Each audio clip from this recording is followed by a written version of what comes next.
भारत में लैंड जिहाद, एक अंग्रेजों ने 1894 में कानून बनाया और कानून बना के उन्होंने अपनी कम्युनिटी को 20 लाख एकड़ जमीन दान कर दिया। 99 ईयर की लीज पूरी हो चुकी है, लेकिन एक भी जमीन वापस नहीं ली जा रही उनसे। फिर जिन्ना ने 1913 में कानून बनवाया, वक्फ एक्ट, वो चला 1953 तक। 1954 में नेहरू जी ने दूसरा कानून बनाया, फिर उसके बाद इंदिरा ने मजबूत किया, मनमोहन सिंह ने उसको चेंज किया, नरसिम्हा राव ने चेंज किया। दूसरी कम्युनिटी 40 लाख एकड़ जमीन लेके बैठी हुई है। एक कम्युनिटी 20 लाख एकड़ और दूसरी कम्युनिटी 40 लाख एकड़।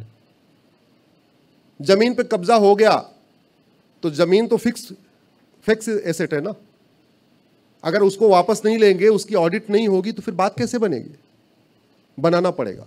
इसलिए मैं कहता हूं लिखना शुरू करिए। आप क्या होना चाहिए ये आपके मन में नहीं होना चाहिए, बल्कि आपके हाथ से लिखा हुआ होना चाहिए। कम से कम ज्यादा लोग नहीं पढ़ेंगे। अरे आपके वो 4-5 फेसबुक फ्रेंड तो पढ़ेंगे। अपने नाम के हिसाब से लोगों को जोड़िए, जाति के हिसाब से नहीं। आप राम है 5000 राम को जोड़ लीजिए, आप श्याम है 5000 श्याम को जोड़िए, आप विभा है 5000 विभा को जोड़िए, आप मानसी हैं 5000 मानसी को जोड़िए, आप महेंद्र हैं 5000 महेंद्र को जोड़िए। उसका फायदा ये होगा, आप हिंदू जैन बौद्ध सिख को जोड़ लेंगे, आप पूरब से पश्चिम तक सबको जोड़ लेंगे, अगड़े पिछड़े को भी जोड़ लेंगे। नाम तो कॉमन होता है ना, कास्ट तो एक ही होती है। तुरकिया तो केवल तुरकिया ही होंगे, लेकिन महेंद्र तो ब्राह्मण भी होंगे, क्षत्रिय भी होंगे, वैश्य भी होंगे, दलित भी होंगे। तुरकिया तो केवल तुरकिया होगी, मानसी जो है वो जैन भी होगी, बौद्ध भी होगी, सिख भी होगी, हिंदू भी होगी, अगड़ी भी होगी, पिछड़ी भी होगी, बंगालियन भी होगी, गुजराती भी होगी। अपने नाम के लोगों से जुड़िए, अपने नाम के लोगों को फेसबुक फ्रेंड बनाइए, उससे लोगों को पता चलेगा कि क्या चल रहा है। दुनिया में सबसे ज्यादा ड्रग की सप्लाई भारत में हो रही है, और इस ड्रग के कारण नपुंसकता बढ़ रही है और बाझपन बढ़ रहा है। बड़े प्लान्ड वे में किसी देश को बर्बाद करने का सबसे बढ़िया तरीका होता है उसकी यंग जनरेशन को बर्बाद कर दो। तो यंग जनरेशन को जितना बाहर वाले ड्रग दे के बर्बाद कर रहे हैं, उतना हमारे बॉलीवुड वालों ने भी कर दिया। इतनी फुहड़ता फैलाई, इतनी अश्लीलता फैलाई, सीरियल के माध्यम से, ओटीटी के माध्यम से, वेब सीरीज के माध्यम से नग्नता फैलाई कि यंग जनरेशन उधर कुछ ड्रग में डूब गए, कुछ पॉर्न में डूब गए, और ड्रग और पॉर्न पूरी जनरेशन को हमारे बर्बाद करता चला जा रहा है। कानून घटिया है, कानून का खौफ नहीं है, इसलिए 6 करोड़ घुसपैठिए भारत में आके बैठे हुए। आपके मुंबई में जब मैंने 2017 में पीएल फाइल किया था, तब अलग अलग आंकड़े दिए थे, राज्यवार दिए थे, तब 5 करोड़ थे टोटल। आपके पूरे मुंबई की डेमोग्राफी बदल गई है। आपके मुंबई के रेलवे ट्रैक के किनारे किनारे, समुद्र के किनारे किनारे, आज मैं भी धारावी से होके आ रहा था। धारावी में 80 के दशक में धारावी का जो रेशियो था वो 80-20 का था, अभी 20-80 हो चुका है। पूरी धारावी की डेमोग्राफी बदल गई। पहले 80-20 था धारावी, अभी 20-80 हो गया। यह हुआ है मूल कारण घुसपैठ, धर्मांतरण, जनसंख्या विस्फोट। अब सवाल यह है, समस्याएं तो बहुत है, लगातार समस्या बताता रहूंगा तो ये होगा, फिर मूल कारण है, समाधान क्या है, यहां से टेक अवे क्या है। हमारे पूर्वज एक बात कहते थे, हम लोग भी कहते हैं, न रहेगा बांस, जोर से बोलिए जरा, मतलब बांस को खत्म कर दे तो बांसुरी अपने आप खत्म हो जाएगी। हो जाएगी नहीं हो जाएगी? हो जाएगी। जो मथुरा में 23 बेटियों को उसने ट्रैप किया है, उसको 23 लाख बैंक में नहीं आया है, कैश में आया है। और यह कड़वी सच्चाई है, लव जिहाद की पूरी फंडिंग कैश में होती है। जो भाषा के आधार पे हमें ये सफेद पोस्ट बांटते हैं, किस लिए बांटते हैं? जोर से बोलिए जरा। सत्ता के लिए। चल रहा है ना, कर्नाटक में चल रहा है, तमिलनाडु में चल रहा है, भाषा के आधार पे बांटे जा रहे हैं। इधर 2-4 आपके महाराष्ट्र में भी आवाज उठा रहे हैं। क्यों बांटते हैं वो हमें? किस लिए? सत्ता के लिए, पार्षद बनने के लिए, प्रधान बनने के लिए, विधायक बनने के लिए, सांसद बनने के लिए। तो वो भाषा के आधार पे पार्षद, प्रधान, सांसद, विधायक बनना चाहते हैं, तो फिर वो बनना क्यों चाहते हैं? जोर से बोलिए जरा। क्योंकि राजनीति सबसे प्रॉफिटेबल धंधा है। शेयर मार्केट में भी 5 करोड़ लगा के आप 5 साल में 50 करोड़ नहीं कमा सकते, लेकिन पॉलिटिक्स में 5 करोड़ लगा के 5 साल में आप 50 करोड़ कमा सकते हैं। सबसे प्रॉफिटेबल धंधा हो चुका है। सबसे प्रॉफिटेबल धंधा एक पॉलिटिक्स है, एक फार्मा है, एक हथियार, आर्म सप्लाई। ये सबसे प्रॉफिटेबल धंधा है। दोनों तीनों में लगभग 90% की मार्जिन है। भाषावादियों की फंडिंग कैश में, जोर से बोलिए मेरे साथ, भाषावादियों की फंडिंग, क्षेत्रवादियों की फंडिंग, अलगाववादियों की फंडिंग, आतंकवादियों की फंडिंग, अरे भाई थोड़ा और जोर से बोलो,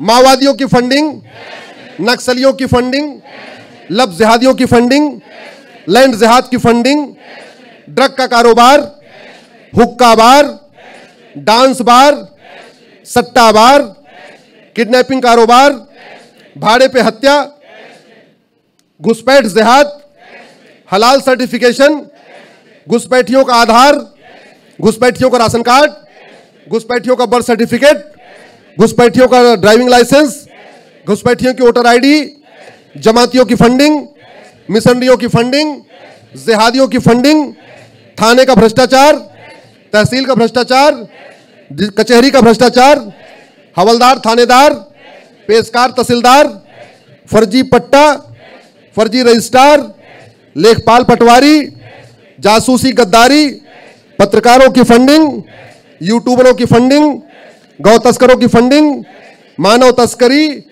नशा तस्करी, और हमारे पूर्वज क्या कहते थे, जोर से बोलिए जरा, न रहेगा बांस। यानी अगर हम कैश का कारोबार खत्म कर दें तो ये सारे अपराध कम से कम 50% खत्म हो जाएंगे, नहीं होता है? जोर से बोलिए जरा।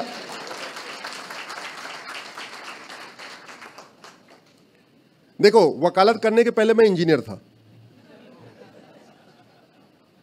तो मैं तो हर समस्या में 5W एनालिसिस करता हूं, उसमें 5 बार वाई एनालिसिस करता हूं। एक मेरा फर्म बिलीफ है कि मानव निर्मित कोई भी समस्या लाइलाज नहीं होती। दूसरा मेरा फर्म बिलीफ है मानव निर्मित किसी भी समस्या का समाधान करने वाले ऊपर वाले नहीं आएंगे, वो हमें ही करना पड़ेगा। और हम ऊपर वाले की समस्या से परेशान नहीं है, हम किससे परेशान है? नीचे वाले की। भाई राम मंदिर तोड़ा जा रहा था, भगवान श्री राम तो नहीं आए ना। सोमनाथ तोड़ा गया, भगवान शंकर तो नहीं आए ना। हम लड़े होते तो हमारा मंदिर बच गया होता। लड़े भी, हालांकि लड़े भी थे, बहुत लोग उसमें बलिदान भी हुआ था। हमारा यह कहना है कि मानव निर्मित सारी समस्याओं का समाधान हम कर सकते हैं। भारत की सबसे बड़ी समस्या, अगर 2 समस्या आपको बताऊं, और आप समस्याओं की 5W एनालिसिस करके देख लीजिए। 5W मतलब समस्या में 5 बार वाई लगाइए, तो भारत की 80% समस्याओं का रूट काज करप्शन और पॉपुलेशन एक्सप्लोजन है। मैं 20 मिनट लेट हो गया, आप लोगों को इंतजार करना पड़ा। मूल कारण पॉपुलेशन एक्सप्लोजन। धारावी से आ रहा था, ट्रैफिक जाम। भारत की 80% समस्याओं का मूल कारण है करप्शन और पॉपुलेशन। अगर हम इन दोनों पे रोक लगा दें तो भारत हमारा सुरक्षित हो जाएगा। तो पॉपुलेशन की बात बाद में करेंगे, पहले करप्शन कैसे खत्म होगा वो बात कर लेते हैं। अभी आप ही ने बोला कैश में, कैश में, कैश में, कैश में। नेता हमें जाति के आधार बांटते हैं, किस लिए? कैश कमाने के लिए। वैसे भी मंत्रियों के यहां चेक जाता है या अटैची जाती? जोर से बोलिए जरा। कलेक्टर साहब के यहां अटैची जाती है, चेक जाता है? अभी होली के दिन हमारे दिल्ली हाई कोर्ट के जज साहब के यहां क्या मिला था? जोर से बोलिए जरा। जब मैं पहले कहता था आज न्याय बिकता है कोर्ट में, तो लोग मानते नहीं थे। मैं धन्यवाद दूंगा होलिका माता को, उन्होंने एक चिंगारी फेंक दिया, एक चिंगारी फेंक दिया, फिर भारत के सब लोग मानने लगे कि कोर्ट में न्याय बिकता है। कड़वी सच्चाई है। और भ्रष्टाचार का दुष्परिणाम आपको बता रहा हूं। हिंदुओं के घटने का मूल कारण है भ्रष्टाचार। आतंकवादियों ने 26 बेटियों का सुहाग उजाड़ा है ना। अरे उससे कई गुना तो रोड एक्सीडेंट में मर जाते हैं, और रोड एक्सीडेंट का मूल कारण भ्रष्टाचार है। जितने लोग आतंकवाद के शिकार होते हैं उससे ज्यादा फर्जी SC ST केस में आत्महत्या कर लेते हैं, वो ब्लैकमेलिंग करते हैं। जितने लोग आतंकवाद का शिकार होते हैं उससे ज्यादा लोग थाने के भ्रष्टाचार कारण आत्महत्या कर लेते हैं। जितने लोग आतंकवाद का शिकार होते हैं उससे ज्यादा माओवाद नक्सलवाद का शिकार होते हैं। करप्शन खत्म हो जाए, माओवाद नक्सलवाद खत्म हो जाएगा। जितने लोग आतंकवाद का शिकार होते हैं उससे ज्यादा नकली दूध, घी, पनीर, मिठाई खा के मर जाते हैं। जितने लोग आतंकवाद का शिकार होते हैं उससे ज्यादा कोर्ट में तारीख पे तारीख, तारीख पे तारीख से परेशान होकर आत्महत्या कर लेते हैं। यह कड़वी सच्चाई है। तो हमारे लिए पाकिस्तान तो 1% खतरा है, और पाकिस्तान से निपटने के लिए हमें कुछ नहीं करना, हमारी सेना इतनी पर्याप्त है, जब मन चाहेगी वो सिंध और जितना बलूच वलूच सारा अपने पास ले लेगी। सरकार चाहे सेना को छूट दे दे, हमारी सेना अपना काम कर लेगी। हमारे पास इतना पर्याप्त है, हम इतने आत्मनिर्भर हो चुके हैं। पिछले 10 वर्षों में माननीय प्रधानमंत्री जी ने गजब का काम किया है। आज हमारे पास ब्रह्मोस है, अग्नि है, जबरदस्त चीजें हैं। अब हम खरीदते नहीं, आजकल तो बेचना भी शुरू हो गया। हमारे लिए खतरा अंदर से है, हम जो घट रहे हैं। अगला सेंसस आएगा, आप चौंक जाएंगे। अभी तो 2011 वाला आया, आपको ध्यान नहीं आ रहा है। मतलब अफगानिस्तान में खत्म हो गए, पाकिस्तान में खत्म हो गए, बांग्लादेश में खत्म हो गए, मालदीव में खत्म हो गए। अरे भारत के 9 राज्यों में खत्म हो चुके। मेरी पीआईएल चल रही सुप्रीम कोर्ट में। 800 जिलों में से 200 जिलों में खत्म हो चुके हैं, यानी 25% जिलों में खत्म हो गए। 6000 तहसील में से 1500 तहसीलों में खत्म हो गए, यानी 25% तहसीलों में खत्म हो गए। बॉर्डर पे 300 तहसीलें 300 की 300 में खत्म हो चुके हैं। अब क्या मतलब इधर भी खत्म हो जाएंगे तब ध्यान आएगा क्या? आप डेमोग्राफी कैसे बदल रही है इसको देखना है। अपने वार्ड की वर्तमान वोटर लिस्ट और 25 साल पुरानी वोटर लिस्ट देख लीजिए। डेमोग्राफी कैसे बदल रही है, अपनी विधानसभा की वर्तमान वोटर लिस्ट और 25 साल पुरानी वोटर लिस्ट देख लीजिए। अपनी लोकसभा की वर्तमान वोटर लिस्ट, 25 साल पुरानी वोटर लिस्ट देख लीजिए। फिर पता चलेगा आपके वार्ड की भी डेमोग्राफी बदल गई है, आपकी विधानसभा की डेमोग्राफी बदल गई, आपकी लोकसभा की डेमोग्राफी बदल गई। और यह हमारे लिए बहुत बड़ा खतरा है।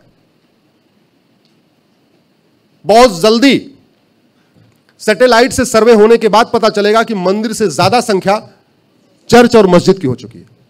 और यह बड़े प्लान्ड वे में किया जा रहा है, बड़े प्लान्ड वे में काम किया जा रहा है उनको, क्योंकि अल्टीमेटली अगर कुछ डिक्लेयर करना है तो यूएन तो कहेगा तुम सर्वे करके दिखाओ सैटेलाइट से। तो पता चला 1 किलोमीटर के एरिया में मंदिर तो 5 है, मस्जिद और चर्च 8 है। क्या करोगे आप?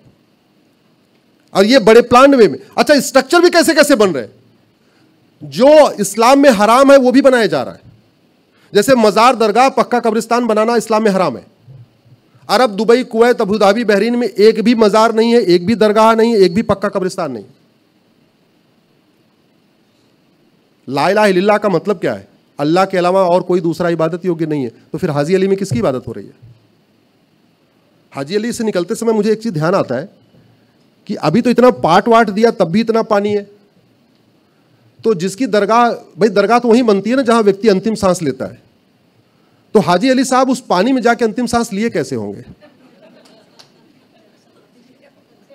ये सोचना पड़ेगा।